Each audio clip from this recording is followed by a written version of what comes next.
আসসালামু আলাইকুম সম্মানিত দর্শকবৃন্দ।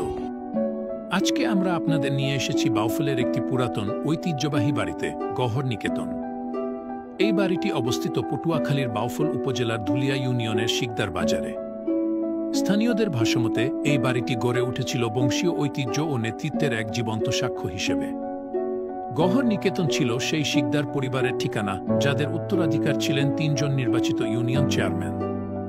এই পরিবারের ২ ভাই, একজন ছিলেন ধুলিয়া ইউনিয়নের চেয়ারম্যান আবুল কাশেম শিকদার, আর অন্যজন কেশবপুর ইউনিয়নের চেয়ারম্যান আব্দুর রাজ্জাক শিকদার।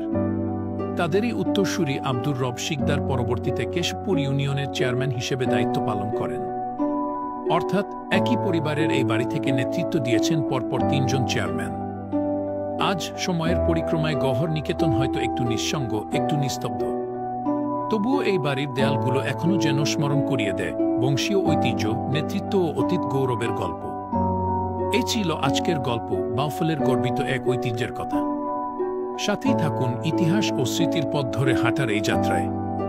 যদি ভালো লেগে থাকে তাহলে লাইক, শেয়ার এবং আমাদের পেজটি ফলো করতে ভুলবেন না।